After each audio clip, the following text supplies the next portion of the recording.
ليبيا. كم عدد محافظات مصر؟ 29. قولي لي بقى 29 كده. مطروح وليبيا. ليبيا. قولهم لي كده ال 27. ليبيا.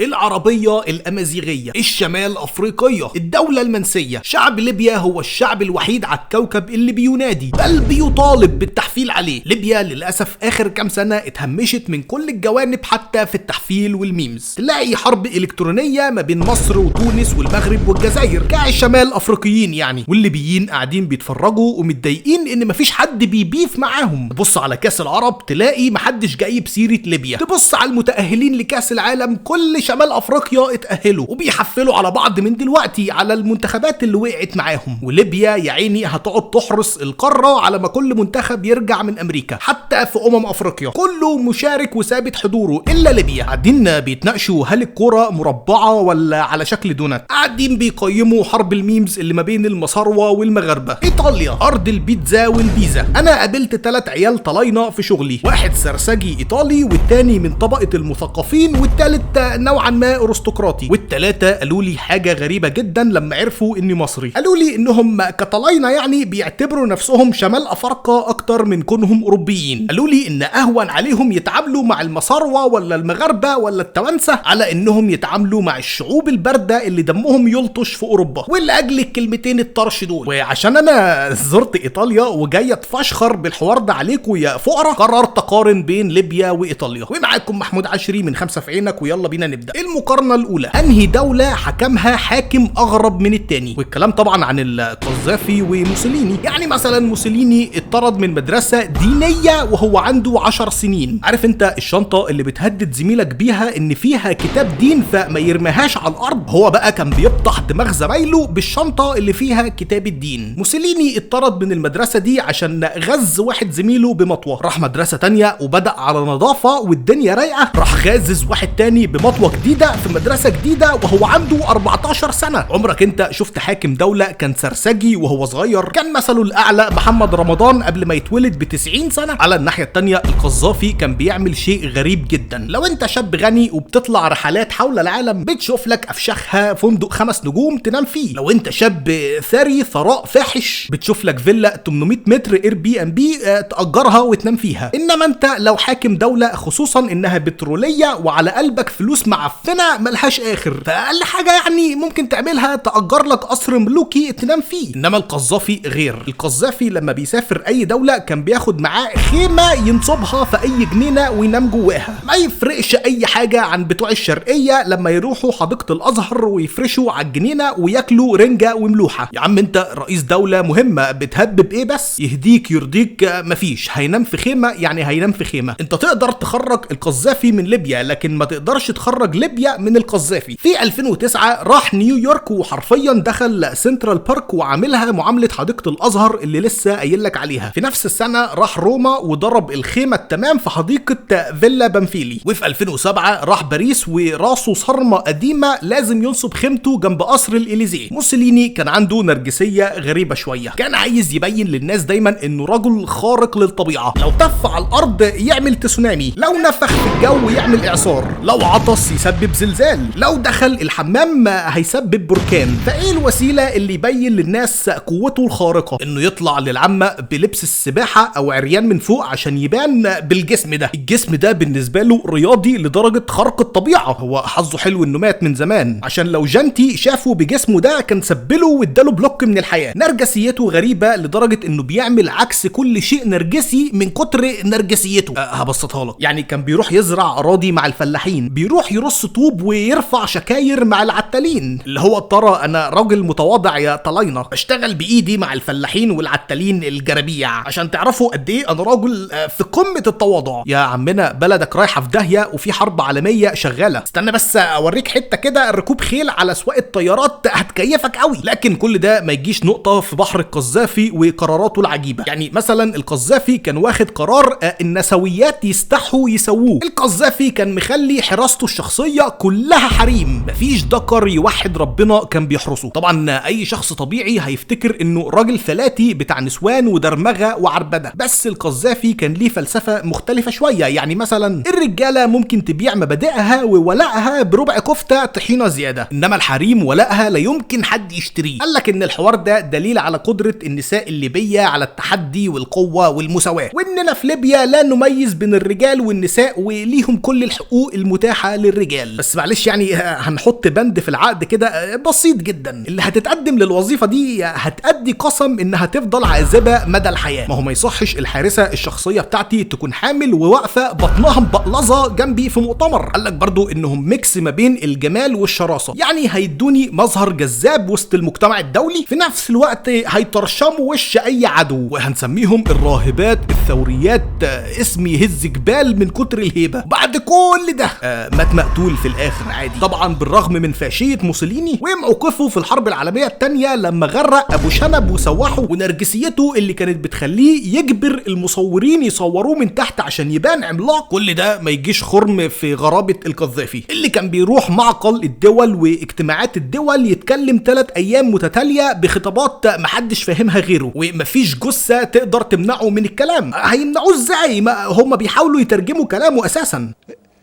اللي يقوموا بالعمل هذا يعطينهم حبوب راهو. اذا لم يتحقق كل هذا انا بعد ذلك سنعلن الزحف، بيت بيت، دار دار، زنقه زنقه، فرد فرد، حتى تطهر البلد من الدلسي والارجاس. فالنقطه الاولى هتروح لليبيا. المقارنه الثانيه الاكل. ما اخبيش عليكم يا اخواتي، انا طول عمري بحب الاكل الايطالي، او اللي كنت فاكره انه ايطالي، وطول عمري بتمنى اني اسافر ايطاليا واعوم في بحر البيتزا والباستا واللازانيا، لحد ما سافرت ايطاليا وخدت صدمه عمري. اول حاجه عملتها في ايطاليا جريت على مطعم بيتزا، وفي دماغي اني هقعد مبحلق في المنيو من كتر البيتزاهات والحيره هتقتلني. بفتح المنيو من هنا جات لي جلطه دماغيه من هنا. المنيو كله على بعضه 6 انواع بيتزا، 4 منهم بلحم الخنزير والاثنين التانيين بيتزا بالجبنه، واحده منهم 4 انواع جبنه منهم نوع معفن لونه اسود مخضر. فاسال الويتر فين يا اسطى البيتزا الفراخ؟ يقول لي ممنوع. بيتزا سي فود؟ يقول لي ممنوع. بيتزا باي حاجه بيف؟ يقول لي ممنوع. فاقول له يعني مش طفح بيتزا، هات لي نجريسكو. يبص لي بكل عته واستغراب ويسالني ايه النجريسكو دي؟ اقول له يا عم طبق المكرونه بالفراخ والوايت صوص والجبنه الموتزاريلا، انت باين عليك من الدقهليه ولا ايه؟ يقول لي انه اول مره يسمع عن الطبق ده. فاقوم اقف من مكاني واحس بطعنه غدر في قلبي. يعني ايه؟ يعني كانوا بيضحكوا علينا في مصر وبيعملوا كل انواع البيتزاهات والمكرونات دي ويقولوا لنا انها اكلات ايطاليه، وفي الاخر يطلع اجتهاد ذاتي وحنيكه مصريه على الاكل الايطالي؟ يعني انا جيت ايطاليا اونطه؟ انا اتضحك عليا واكلوني البلوزه؟ في الاخر ما لقيتش قدامي غير خيارين، ياكل بيتزا مارجريتا بتاعت الفقراء عشان حرفيا مفيش بيتزا تانية تتاكل كلهم لحمه خنزير، ياكل مكرونه بالصلصه ارداحي عشان برضو المكرونه باللحمه هتكون خنزير. حتى اللازانيا الشعبيه بتتعمل بالريد واين. الناس دي بتدور على اي حاجه حرام وياكلوها، رئيسهم بس يضيفوا في المنيو طبق رز بمال اليتيم وحمام محشي بدم العذاره. وللاسف قضيت الرحله كلها باكل مارجريتا ومكرونه ارداحي وبطاطس. يمكن اكتر حاجه انبسطت بيها هي الجيلاتي، هو كان طرش الطرش. عندنا اكل ايه في ليبيا بقى؟ المبكبكه، البازين، المبطن، الكسكسي الليبي، العصبان، الزميته، وشويه حاجات كده موجوده في بلادنا كلها عادي زي السمبوسه والشكشوكه والبسباس. انا لو ما كنتش سافرت ايطاليا كنت هدي النقطه دي لايطاليا بكل ارتياح من غير تفكير، بس بعد ما سافرت ايطاليا واكلت البلوزه اقدر اقول لك وضميري مرتاح ان ليبيا تاخد النقطه دي. المقارنه الثالثه السياحه. Oh my God! Wow! Wow!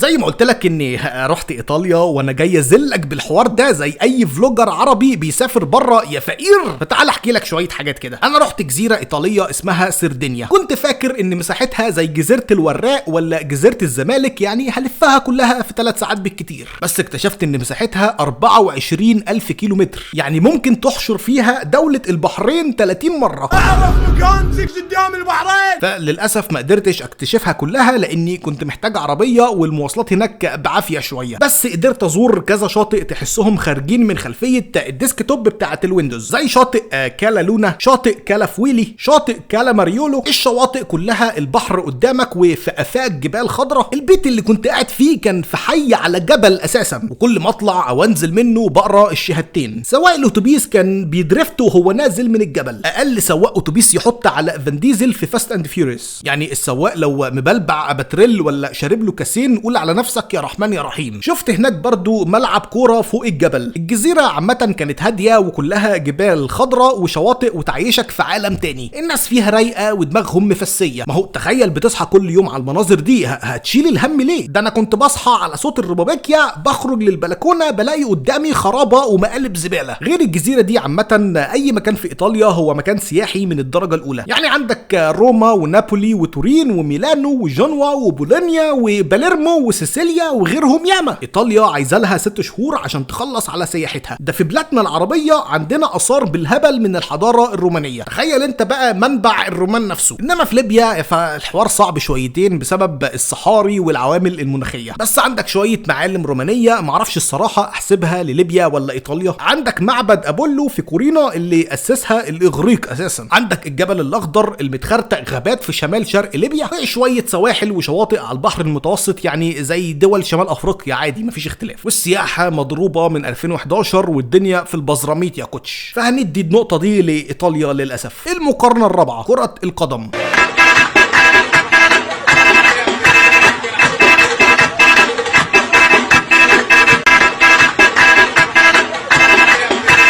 الكورة في ايطاليا متعبية بلاوي زرقاء على دماغ الجمهور والاندية والاتحاد الايطالي. يعني الجمهور مثلا معتيه تشجيع كورة، كل مدينة ليها اندية خاصة بيها وليها جمهورهم الخاص. ولو انت ذكر البس فانيلة نادي يوفنتوس مثلا في مدينة نابولي هتخرج منها حامل او على نقالة. في موقف برضو حصل معايا في ايطاليا بمناسبة جمهور الكورة. كان في ماتش في الدوري الانجليزي ما بين مانشستر يونايتد وارسنال. نزلت قهوة جنب البيت اللي اجرته اتفرج على الماتش. الناس قاعدة بتتفرج عادي مفيش مشاكل ولا زعيق ولا صياح. بعد نص ساعة لقيت القناة اتحولت وجابت ماتش لجنوا ضد بولونيا، وفجأة بدأ الصياح والتشجيع والنوش بتاع جمهور الكورة. انا استغربت اللي هو اكنك مشغل ماتش الكلاسيكو على قهوة في مصر والقهوجي يحول القناة لماتش سيراميكا كليوباترا ضد غزل المحلة. لا والناس فرحانة. فبسأل ولا جنبي بقول له ازاي تسيبوا ماتش اليونايتد وارسنال وتتفرجوا على الماتش ده؟ برق لي كده وقال لي احنا في ايطاليا يا نجم مش في حواري لندن. اندية الدوري الايطالي بقالها سنين رايحه في داهيه. الميلان بيشتري لعيبه على المعاش بتكح تراب، نابولي ربنا ابتلاهم بلوكاكو، روما محدش بيشجعها في العالم كله حتى في ايطاليا ما عدا عمرو نصوحي. اليوفنتوس لو عطس وما قالش الحمد لله بيتخصم منه 15 نقطه. الانتر كل ما يوصل نهائي محلي ولا اوروبي بياخد 30 قفا على غفله. وبالنسبه لاتحاد الكره الايطالي بقى، صدقني لو قلت لك ان الاتحاد المصري فيه شويه عقل وتفكير ومنطقيه عنه، مضيقها على الكل في حكايه الفلوس والرعايه وتسجيل اللعيبه وحقوق الملكيه، لدرجه انهم رفعوا قضيه على يوتيوبر لعب ماتش فيفا بانديه ايطاليه وقال لك ده بيسرق حقوق ملكيه الاتحاد. حتى المنتخب بيتاهل اوروبا وكاس العالم بضرب الجزم ده لو اتاهل اساسا. بس ايطاليا تظل جنه كره القدم بمقارنتها مع ليبيا، يعني صباح المساء يا رجاله. بالنسبه لليبيا بقى، اعظم انجاز في تاريخهم انهم كسبوا سلطنه عمان 21-0 في كاس العرب سنه 66، بس قبلها ب 13 سنه خسروا من مصر 10-0 في اسكندريه. معلش كان لازم اقول الحته دي عشان الفشخره واكلاني كمصري. ليبيا اتاهلت 3 مرات بس افريقيا في التاريخ، اخر مرتين منهم بلعوا من دور المجموعات في البدري منه وخلعوا، لكن المره الاولى وصلوا للنهائي كانجاز تاريخي، لكن خسروا امام غانا بركلات الترجيح. طبعا انت بتسال ازاي منتخب ليبيا وصل للنهائي اساسا. احب اقول لك ان البطوله دي كانت على ارضهم وكانت اول واخر مره يستضيفوا البطوله، يعني ترى الامور اصبحت واضحه للجميع. في انجاز تاريخي لليبيا كمان في افريقيا، وهو حبس منتخب نيجيريا في مطار الابرق لمده 13 ساعه كرقم قياسي. كان في ماتش تصفيات افريقيا نيجيريا وليبيا كان هيتلعب في بني غازي، هوبا الطياره وهي في طريقها لبني غازي تعمل فنت وترقص مسارها الجوي وتفتح سبرنت على مطار الابرق وتحبس المنتخب النيجيري. فالمنتخب كرامته تنقح عليه ويقاطع الماتش، فالاتحاد الافريقي يعاقب ليبيا بالخساره التلقائيه وتغريمها $50,000. طبعا ليبيا ليبيا عمرها ما تأهلت لكأس العالم قبل كده. اخر فرصة ليهم خسروا سباق التأهل المباشر لكأس العالم من منتخب كاب فيردي او الراس الاخضر، بالتالي النتيجة مش محتاجة شرح. ليبيا اخر معلوماتها عن كرة القدم انها بتتلعب بالرجل، وايطاليا طبعا تكسب النقطة دي وتحقق التعادل. في الجزء الثاني هنكمل المقارنة وهنتكلم عن التاريخ والحروب بين الاثنين والمحافظات والناس. من أنتم؟ دقت ساعة العمل، دقت ساعة الزحف، دقت ساعة الانتصار، لا رجوع، إلى الأمام، إلى الأمام، إلى الأمام. ثورة ثورة.